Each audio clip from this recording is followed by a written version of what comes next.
नहीं होते हैं और मैं तो इसी पेशे में हूं। जुर्म। मैं कोई भी हो सकता हूं। मेरा नाम जानकर आप क्या करेंगे? पेशे से I am a crime consultant, Bhuvan Pandey की कहानी का विलन। और मैं आपको सुनाने जा रहा हूं भुवन पांडे की आखिरी कहानी। भुवन पांडे की तरह नाम रखना तो मुझे नहीं आता, इसीलिए मैंने इसका नाम रखा है चेक एंड मेट।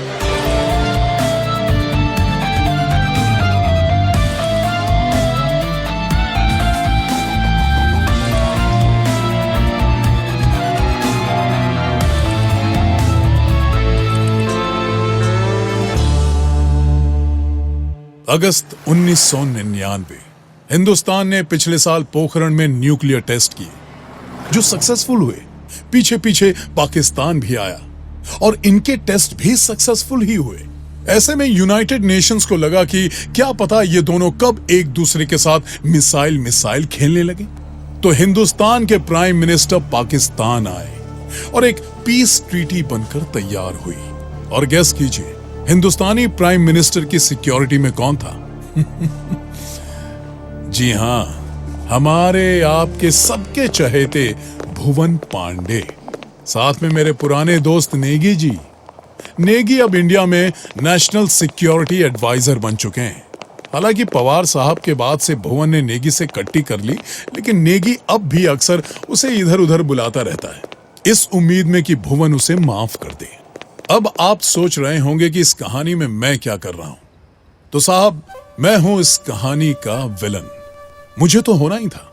जैसा कि मैंने बताया, आई एम अ क्राइम कंसल्टेंट। तो मुझे एक टेररिस्ट ऑर्गेनाइजेशन ने हायर किया था। काम सिंपल था, इस ट्रीटी पे साइन नहीं होने चाहिए, बस मैंने सारी प्लानिंग कर रखी थी। फिर एंट्री हुई भुवन पांडे की, बंटी चौक से और नेगी के साथ, और मुझे मेरा पर्सनल इंटरेस्ट भी मिल गया। भुवन पांडे को बर्बाद करने का इससे अच्छा मौका और कैसे मिलता। सो मैंने कुछ प्यादे इधर उधर किए and the game was on. ओए यार, पाकिस्तान में क्या लड़कियां हैं भाई। वो सब तो ठीक है, लेकिन उनके साथ घूमते पठानों की हाइट भी तो देख ले। यार, कहाँ मैं गोरी गोरी लड़कियों को देख रहा हूँ और कहाँ तू मुझे मुस्टंडे दिखा रहा है यार। कोई बात नहीं बंटी, मैं समझता हूँ। कहो तो यहीं की किसी लड़की से रिश्ते की बात चलाऊं? हाँ? अरे सर, पहले प्यार तो हो। अरे मुझे तो हो जाएगा, मैं लड़की की बात कर रहा हूँ। अच्छा सुनो, वो जो सामने सफेद शर्ट और टाई लगाए हुए हैं, वो हैं जनाब मुनव्वर अली खान, पाकिस्तान की सिक्योरिटी चीफ। इन्हें मजाक पसंद नहीं है। Hello sir, this is Negi. हमारी फोन पर बात हुई थी। Yes welcome to Pakistan. Myself Munawar Ali Khan. Myself Bunty चौक से सर। वैसे सुना है आपको मजाक पसंद नहीं। क्या? Shut up Bunty. Hello sir, Bhuvan Pandey. Oh, तो आप हैं वो हिंदुस्तानी जासूस। बड़े चर्चे हैं मियाँ आपके। हाँ सर, वो तो है। Thank you. आइए, आपकी कार आपका वेट कर रही है। बंटी, तू कब समझेगा यार? कुछ भी कहीं भी बोल देता है। अबे, पहली बार पाकिस्तान आया हूँ, थोड़ा एक्साइटेड भी ना हो। कैसा निष्ठुर आदमी है तू। सब कुछ अच्छा चल रहा है ना? भुवन हमेशा की तरह आदर्शों और तमीज का पुतला बना हुआ है। बंटी अपनी सस्ती मस्ती कर रहा है और नेगी भी एज यूजुअल अपनी ड्यूटी पर है। लेकिन तभी एंट्री होती है विलन की, यानी मेरी। मैं अपनी कार पर उनकी कार के बिल्कुल पैरेलल में आकर खड़ा हो गया और भुवन की नजर मुझ पर पड़ी। मैं उसकी आंखों में ही देख रहा था। भुवन के चेहरे का रंग बदलने लगा। महज कुछ ही सेकंड्स में उसने चिल्लाना शुरू किया। अरे रोको! भुवन अपनी कार से निकलता हुआ मेरी कार के पीछे दौड़ पड़ा। मैं भी अपनी कार से बाहर आया और भुवन को देखने लगा। मैंने अपनी कार को जाने का इशारा किया। कराची की तंग सड़क पर आती जाती दर्जनों गाड़ियों के बीच से जगह बनाते हुए जब तक भुवन मेरे पास आता, मैंने दौड़ना शुरू कर दिया। भुवन भी मेरे पीछे पीछे आया। संकरी गलियों से होते हुए मैं मंडी की तरफ जाने लगा। भुवन मेरे पीछे ही था। ओए! जैसे उसके आवाज देने से मैं रुक ही जाऊंगा, भुवन मेरे पीछे आता रहा और मैं गलियों में ओझल हो गया। काफी देर तक भूल भुलैया जैसी गलियों में मुझे ढूंढने के बाद जब भुवन थक कर रुका, तब कहीं दूर से उसे तलाशते हुए नेगी और बंटी आए। क्या हुआ भुवन, कहां चले गए थे? अबे मुंह में दही जम गया है क्या? बोलना। वो आदमी यही है, कराची में। व्हाट? फिर तो हमें प्राइम मिनिस्टर की कराची विजिट कैंसिल करनी होगी। हाँ तो खड़े खड़े देख क्या रहे हो? निकालो अपना नया जमूरा और खबर करो। हाँ, नहीं, विजिट कैंसिल नहीं होगी। लेकिन भुवन, अगर वो आदमी यहाँ है तो definitely he is planning something and I am sure it's evil. मैं भी यही हूँ। इस बार ये आदमी जरूर पकड़ा जाएगा, जिंदा या मुर्दा। पागल हो गए हो तुम? याद है ना पवार हाँ, साहब? याद है, इसीलिए बोल रहा हूँ। शायद आप भूल गए हैं कि पवार साहब पर गोली उसने नहीं, आपने चलाई थी। मैं 1000 बार बोल चुका हूँ कि अरे यार, तुम दोनों फिर शुरू हो गए। एक एक मिसाल क्यों नहीं ले लेते? पिछले जन्म में मियां बीवी थे क्या? 100 बातों की एक बात, विजिट कैंसिल नहीं होगी। ठीक है, लेकिन गलती से भी इस आदमी का जिक्र मुनव्वर या किसी और पाकिस्तानी ऑफिसर के सामने मत करना। ये बात हम तीनों के बीच रहेगी। Okay? Okay. Double okay boss. उफ, भुवन पांडे और उसका कॉन्फिडेंस। आप तो उसकी सारी कहानियां सुन चुके हैं ना? अरे जरा याद कीजिए, नलिनी के केस में कैसे कॉन्फिडेंस में निकले थे, वापस आए तो नलिनी गायब और इनकी टाए टाए फिस।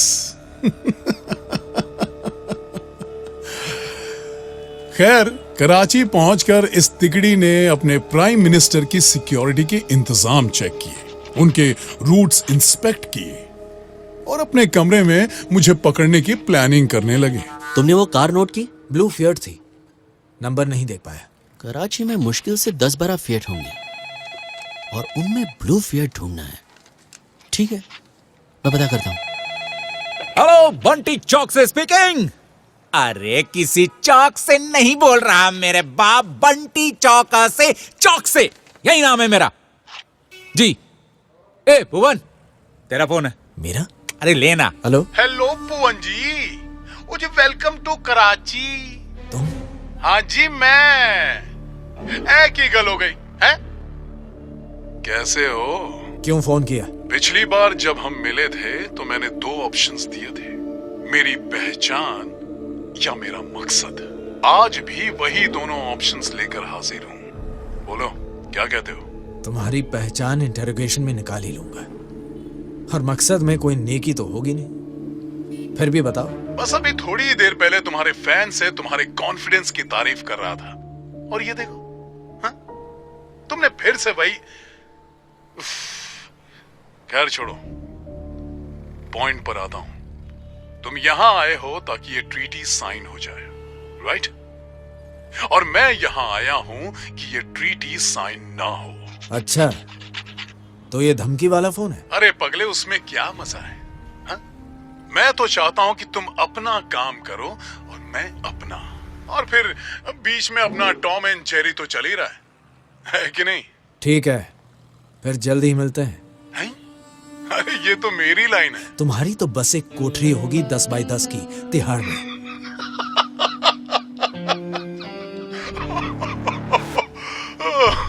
दस बाय 10 की तिहाड़ में।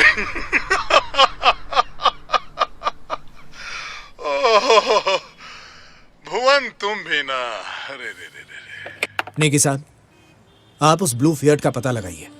ये आदमी इस बार बचना नहीं चाहिए। ओके, चलो तुम लोग आराम कर लो। प्राइम मिनिस्टर की फ्लाइट कल सुबह 10 बजे लैंड करेगी। ओए ओए ओए ओए ओए, यही सुनने के लिए तो मेरे कान तरस गए थे। अल्लाह हाफिज, मतलब गुड नाइट, गुड नाइट।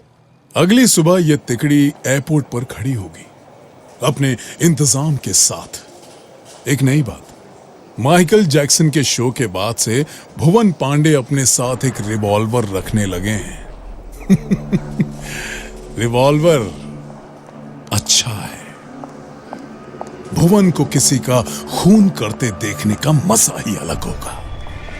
खैर, इंडियन प्राइम मिनिस्टर का भरपूर स्वागत हुआ और उन्हें उनके होटल में ले जाया गया, जहां इतनी सिक्योरिटी थी जितनी पेंटागन में भी नहीं होगी। आर्म्ड बॉडीगार्ड्स, आर्मी, पुलिस और भुवन की टीम। लेकिन मेरे लोग तो वहां भी थे। प्राइम मिनिस्टर के रूम में जाते ही होटल के रेस्टोरेंट का फायर अलार्म बज उठा। या मैंने बचवाया, क्या पता। ये क्या हो रहा है? ये कैसी अफरा तफरी है? अलार्म कैसे बजा? फायर अलार्म है सर, आग जलने पर बचता है। अपने इंडिया में तो ऐसा ही है। यस यस आई नो, लेकिन आपको कहीं आग वाग दिखाई दे रही है कि जनाब? उस तरफ क्या है?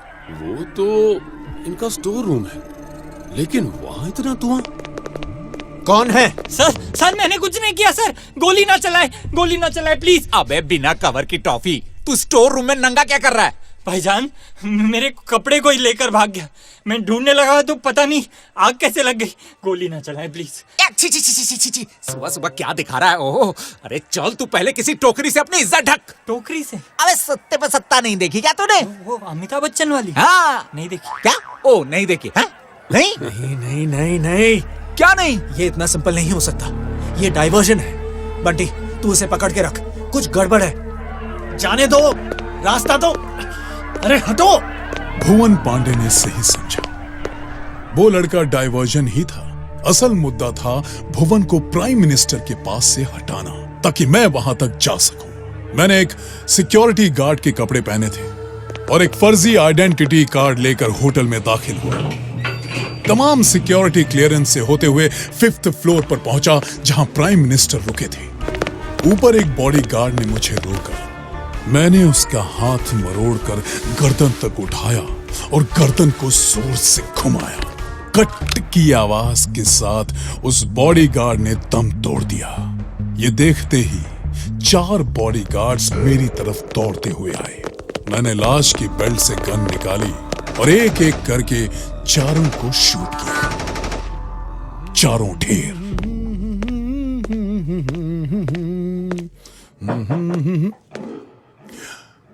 माननीय प्रधानमंत्री महोदय, दरवाजा खोलिए प्लीज। हेलो सर, मैं आपका बहुत बड़ा फैन हूं, आपके स्टाइल को फॉलो करता हूं। दरवाजा खोलिए प्लीज। नहीं खोलेंगे? नहीं खोलेंगे। पाकिस्तान के ताले बड़े कमजोर होते हैं। एक ही गोली में दरवाजे का लॉक टूट गया और दरवाजा खुल गया। अंदर प्राइम मिनिस्टर खड़े थे।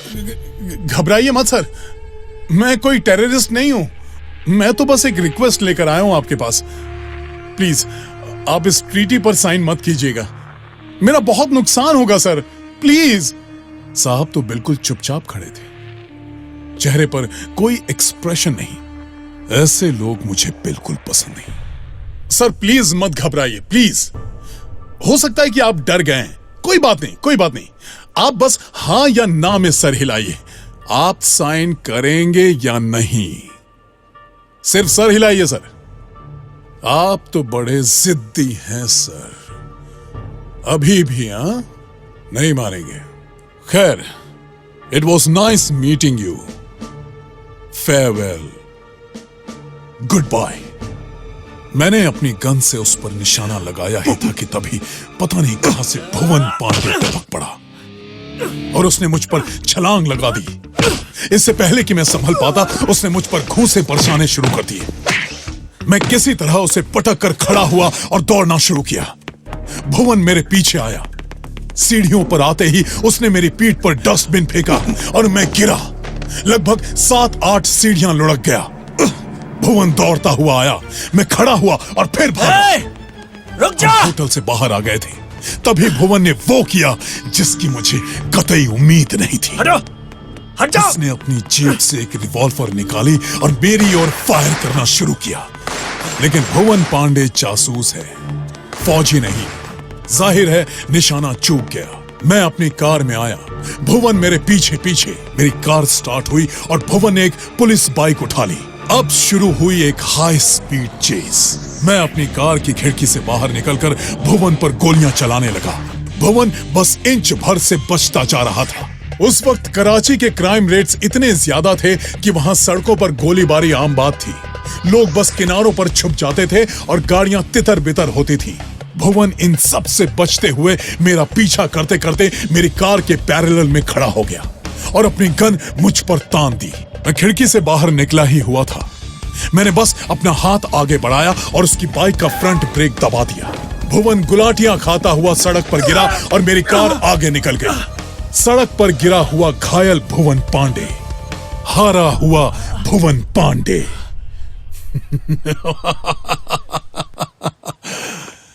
वहां से निकलकर मैं वेयर हाउस आया जहां मेरा पूरा सेटअप था, लेकिन मेरी नजर तो होटल पर थी। दरअसल पूरा होटल रिग्ड था। हर जगह मैंने पहले से ही माइक छुपा रखे थे। हर कमरे, हर कॉरिडोर में होने वाली कोई भी बात मैं अपने अड्डे पर बैठे बैठे सुन सकता था। थोड़ी देर में भुवन होटल पहुंचा और लाशों को लांघते हुए सीधा प्राइम मिनिस्टर के कमरे में गया। I am so sorry sir, वो आदमी हमें चकमा देकर यहां तक आ गया। इट्स ओके, लेकिन वो था कौन? सर ये वही है जिसने पवार साहब को ब्लैकमेल किया था। फिर तो ये गंभीर समस्या है ना सर? सर हमें अभी के अभी ये फंक्शन कैंसिल कर देना चाहिए। आपका यहाँ रुकना सेफ नहीं है। लेकिन ये संधि तो दोनों देशों के लिए बहुत जरूरी है ना सर?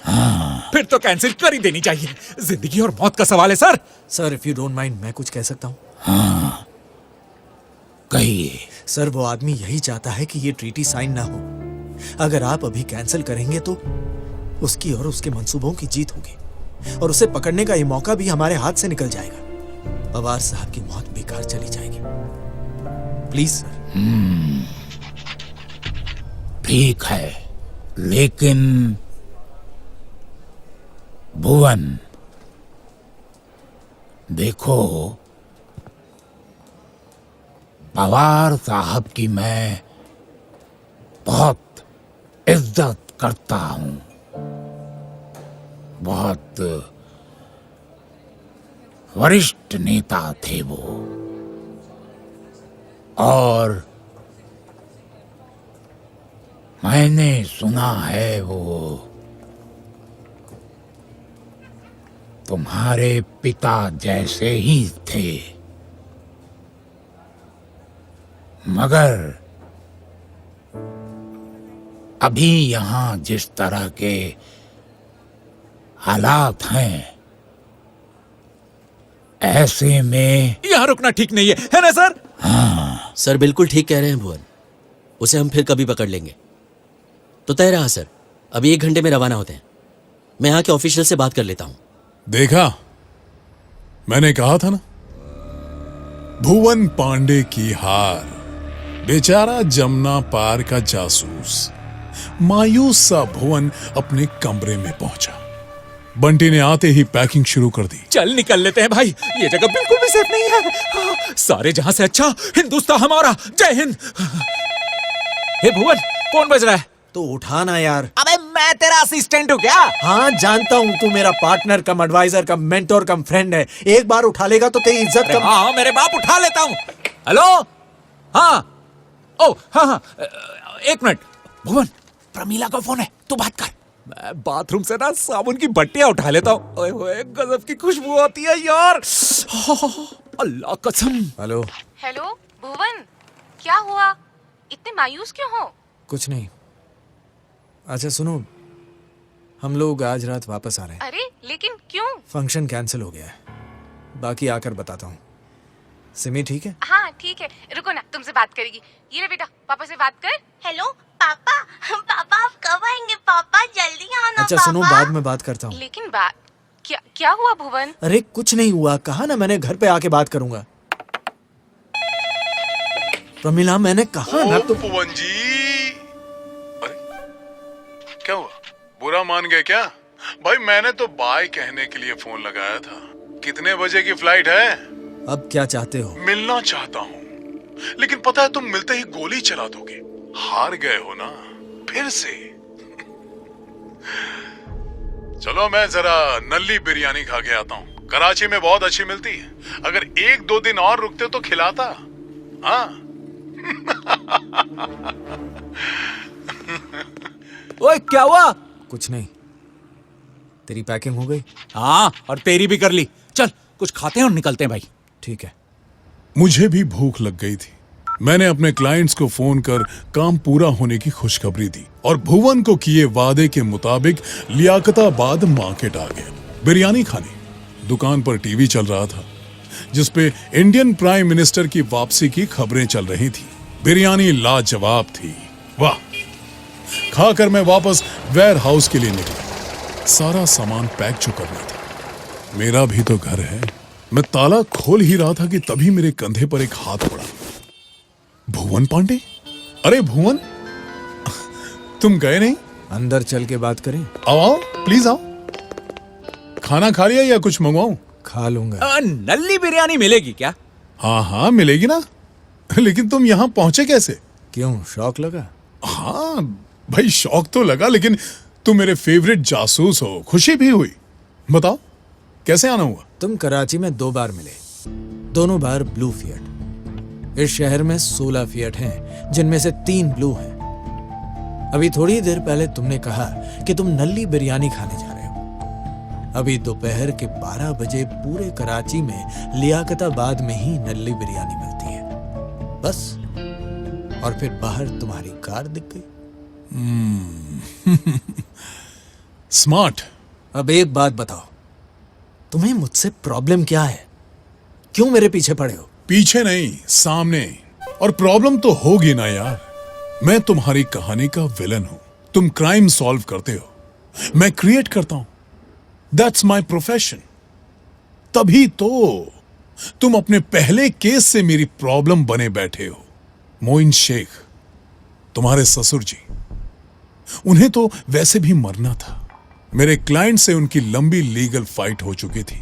इसी बीच सलीम आया तो मैंने इस मौके का फायदा उठाया और उन्हें सलीम के नाम के नीचे मरवा दिया। लेकिन तुम इन्वेस्टिगेशन के चक्कर में रमेश पवार तक चले गए। इसीलिए तुम्हें मारने की कोशिश की मैंने 2 बार, लेकिन तुम बच गए। बेचारा सलीम, उसे जेल में मरवाना पड़ा सुसाइड बताकर। मुझे तभी समझ आ गया कि तुम्हारा फ्यूचर ब्राइट है। इसीलिए कश्मीर में तुम्हें ऐसे केस में उलझाया जिससे तुम्हारा कॉन्फिडेंस टूट जाता। लेकिन बलराम घोषाल खुद ही तुम्हारे सामने आ गया। उसके बाद तुम साले मेरे श्रीलंका वाले क्लाइंट्स के पीछे पड़ गए। वो तो अच्छा हुआ कि हम सही वक्त पर पहुंचे और नलिनी को बचा लिया, वरना तुम्हारा वो प्राइम मिनिस्टर बच जाता। उस वक्त तुम्हारी हार देखने में बहुत मजा आया और मैंने सोचा तुम्हारे साथ थोड़ा और खेल खेलूं। बंबई 93, उस मामले में तो मेरे पाकिस्तान और दुबई के कई क्लाइंट्स फंस जाते। तभी मुझे गुल्लू के हाथ पर वो निशान बनाने पड़े ताकि तुम डाइवर्ट होकर कस्टम वालों तक जाओ। गेम और भी ज्यादा इंटरेस्टिंग हो गया। बस खेल ही रहा हूं तब से। आज उसी खेल को खत्म किया है। न तुम प्राइम मिनिस्टर को बचा पाए, न रमेश पवार को, और न ही इस पीस ट्रीटी को। किसने कहा कि पीस ट्रीटी को बचा नहीं पाए? पूरी दुनिया देख रही है। चलो अब खुद ही देख लो। टीवी है। हिंदुस्तान और पाकिस्तान की दोस्ती में ये तारीख अहम किरदार अदा करेगी। आज कराची के हुसैनी होटल में हिंदुस्तानी वजीर आजम पर हुए हमले के बाद वो सीधा एयरपोर्ट आ गए। उनके रवाना होने के ठीक पहले पाकिस्तान के वजीर आजम इस समझौते की अहमियत को समझते हुए तमाम कागजात लेकर उनके प्राइवेट जेट में पहुंचे। दोनों मुल्कों ने इस समझौते पर दस्तखत कर अमन कायम रखने का वायदा किया। पाकिस्तान और हिंदुस्तान दोनों की आवाम के लिए ये खुशी की खबर है। ऐसा कैसे हो सकता है? तुम्हें क्या लगता है कमरे में माइक लगा दिया तो सारी जानकारी मिल जाएगी? हम जब से कराची आए हैं तुम्हारे साथ खेल रहे हैं। अरे एयरपोर्ट के बाहर तुम्हें देखते ही मुझे शक हो गया था कि तुम जरूर हम पर नजर रखोगे। होटल पहुंचकर सबसे पहले मैंने वही चेक किया और तुम्हारा रखा माइक टेलीफोन के नीचे ही मिल गया। इसलिए मैं, बंटी और नेगी आपस में लिख लिख कर बातें कर रहे थे और जो बोल रहे थे वो सिर्फ तुम्हें सुनाने के लिए। अब इंडियन प्राइम मिनिस्टर ने तुम्हारा चेहरा देख लिया और तुम ऑफिशियली इंडिया के नंबर 1 मोस्ट वांटेड हो गए हो, यानी नेगी की हिट लिस्ट में सबसे पहले। भाई वही नेगी ना जो मुनव्वर अली खान के साथ फौज लेके बाहर खड़ा है, हा? नेगी साहब। इतने में नेगी अपनी फौज लिए धड़धड़ाता हुआ अंदर घुसा और सारी बंदूकें मेरी ओर तन गई। ये तो मैंने सोचा ही नहीं था।